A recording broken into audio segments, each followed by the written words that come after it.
안녕하세요. 위드인페이지입니다. 자기계발서 호불호 시대, 자기계발서 좀 읽는 사람이 추천하는 화술책 2권. 여러분, 저는 자기계발서를 읽을 때 당장 실천할 수 있는 내용이 있는가를 가장 중요하게 봅니다. 아무리 좋은 이야기라도 막상 책을 덮으면 무엇부터 해야 할지 모르겠는 경우가 많아요. 그래서 오늘은 최근 읽은 자기계발서 화술책 2권. 이 2권은 사람들에게 좋은 인상을 남기는 작은 행동부터 회사에서 손해보지 않는 말하기까지 바로 일상에서 적용해보고 싶은 팁들이 가득한 책이었습니다. 이 상황에서는 이렇게 콕 집어서 알려주는 책 소개합니다. 첫 번째 책, 조용히 이기는 말투의 기술. 이 책을 읽으면서 저는 개인적으로 사회생활에서 말을 잘한다는 게 이런 의미였나? 라는 생각을 많이 했어요. 우리가 어릴 때는 자기 의견을 강하게 이야기하는 것보다 참고 양보하고 다른 사람과 사이좋게 지내는 걸 많이 배우잖아요. 그런데 사회생활을 시작하면 이야기가 달라집니다. 참으면 호구된다. 할 말은 해야 된다. 싫은 건 싫다고 말해라. 이런 이야기를 정말 많이 듣게 되죠. 특히 SNS를 보면 상대방이 무례하게 말하면 한마디 받아치고 회의에서 자기 의견을 당당하게 이야기하고 부당한 일을 겪으면 시원하게 반박하는 소위 사이다 화법이 굉장히 많이 등장합니다. 저도 그런 컨텐츠 보면서 저렇게 말할 수 있으면 좋겠다 생각했던 적이 많아요. 그런데 이 책을 읽으면서는 조금 다른 생각이 들었습니다. 현실에서도 정말 저렇게 말해도 괜찮을까? SNS 속에서는 속이 시원한데 회사에서는 그 말을 들은 사람이 내 상사일 수도 있고 같이 일해야 하는 동료이고 앞으로 계속 만나야 하는 사람이잖아요. 그래서 이 책을 읽으면서 솔직히 이렇게까지 해야 돼? 싶은 부분도 있었습니다. 그런데 또 한편으로는 이게 현실이구나 하는 생각도 들었어요.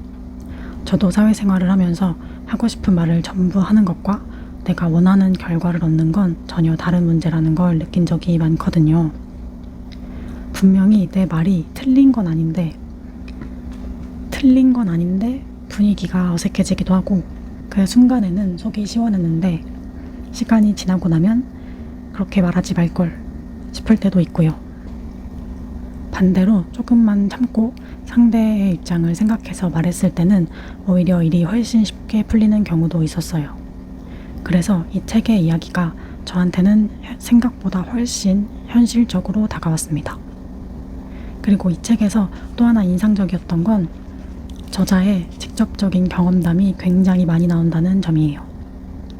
저자는 예전에는 할 말은 다 한다, 속이 시원하다 이런 말을 많이 듣던 사람이었다고 합니다.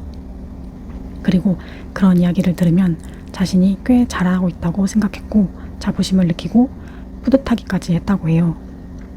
그런데 시간이 지나면서 주변을 돌아보니 조금 이상한 일이 생기기 시작합니다. 조용히 자기 일을 하던 동료들은 하나 둘 승진을 하고 일을 참 잘한다, 믿고 맡길 수 있겠다 이런 칭찬을 듣는데 정작 본인은 그렇지 않았다는 거죠.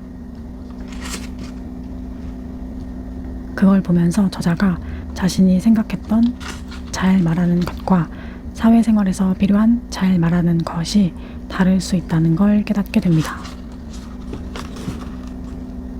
저는 이 부분이 정말 현실적으로 느껴졌어요. 사실 우리는 할 말은 해야 한다는 말을 너무 쉽게 하잖아요. 막상 회사에서는 내가 무슨 말을 하는지도 중요하지만 어떤 표현을 사용하는지, 언제 이야기하는지, 상대방이 어떻게 받아들이는지 이런 것들이 결국 결과에 영향을 미치니까요. 그래서 이 책을 읽고 나니 사회생활에서는 어느 정도 이렇게까지 하는 게 맞는 거구나 하는 생각도 들었습니다. 물론 저도 그냥 다 참고 살아야 한다는 이야기를 하고 싶은 건 아니에요. 오히려 반대입니다. 내 의견은 분명하게 이야기하되 괜히 적을 만들지 말고 내가 하고 싶은 말을 다 쏟아내는 것이 아니라 내가 원하는 결과를 얻을 수 있도록 말하는 것. 저는 그게 이 책에서 말하는 조용히 이기는 말투가 아닐까 싶어요. 특히 저처럼 이렇게 말해야 한다는 건 알겠는데 막상 상황이 닥치면 잘 안 된다 하는 분들에게 추천하는 책입니다. 머리로는 알고 있어도 회의에서 내 의견을 반박해야 할 때, 상사에게 지적받았을 때, 상대방이 무례하게 말을 했을 때는 생각처럼 말하기가 쉽지 않아요. 그럴 때 이 책에 나오는 표현들을 하나씩 읽어보고 실제로 연습해보면 좋을 것 같아요. 저도 책을 읽으면서 다음에는 이런 상황이 생기면 이렇게 한번 말해봐야겠다 싶은 부분들이 꽤 있었습니다. 결국 사회생활에서 중요한 건 내가 얼마나 통쾌하게 말했느냐가 아니라 그 말을 하고 나서 어떤 결과가 남았느냐입니다. 혹시 여러분도 할 말은 해야 하는데 괜히 말했다가 손해보는 건 아닐까? 라는 고민을 해본 적이 있다면 이 책 한번 읽어보셔도 좋아요.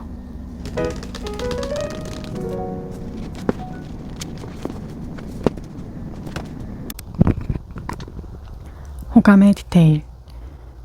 사람들은 이런 디테일에서 호감을 느낀다.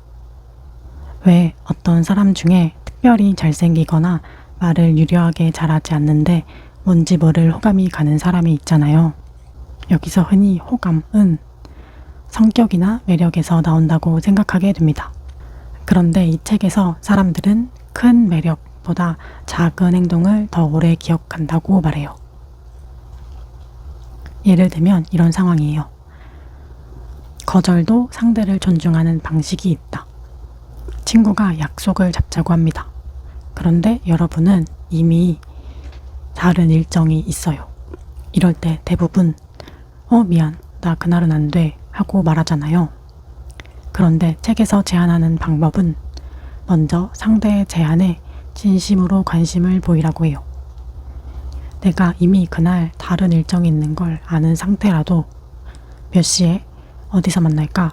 이렇게 우선 대화를 이어간 뒤 일정을 확인하고 아쉽게 거절하면 상대는 거절당했다는 느낌보다 자신의 제안이 존중받았다고 느낀다는 거예요. 신기하지 않아요?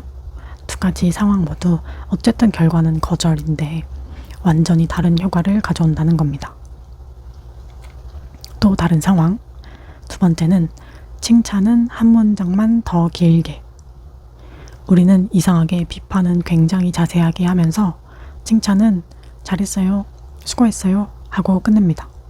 이 책은 칭찬을 계획적으로 해도 된다고 말해요. 발표 수고했어요 라는 말 뒤에 한 문장만 더 보태라는 거예요. 발표 수고했어요. 특히 마지막 사례를 넣은 부분이 이해하기 쉬웠어요. 이렇게 구체적으로 말하면 칭찬은 훨씬 오래 기억된다고 해요. 이처럼 당장 바로 실천할 수 있는 팁이 가득한 책입니다. 초대를 거절하는 방식, 칭찬하는 방식, 실수를 인정하는 방법 등 우리는 호감을 타고난 무언가의 기질 문제라고 생각해서 행동을 바꿔볼 생각은 안 하게 돼요. 그런데 결국 중요한 건 타고난 무언가가 아니라 작은 행동을 의식하는 것부터 시작이래요. 지금까지 호감, 매력 이런 키워드에 대해 생각해 본 적 있는 분들이 읽어보기 좋은 책 호감의 디테일이었습니다.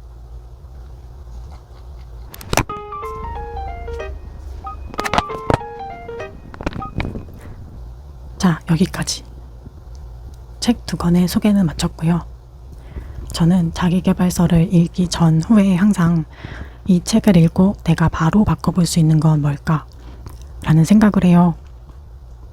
이번에 소개한 두 권은 그 질문에 분명한 답을 주는 책이었습니다.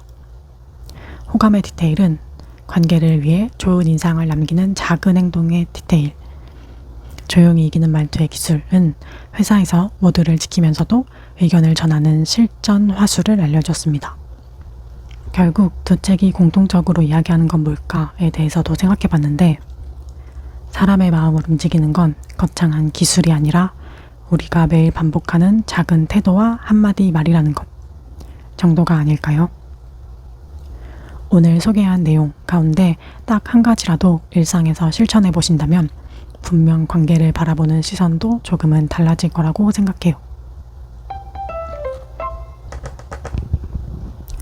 자, 여기까지 자기계발서 호불호 시대에 자기계발서 탐독하는 사람이 전하는 책 추천이었습니다.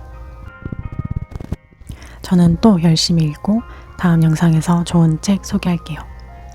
안녕.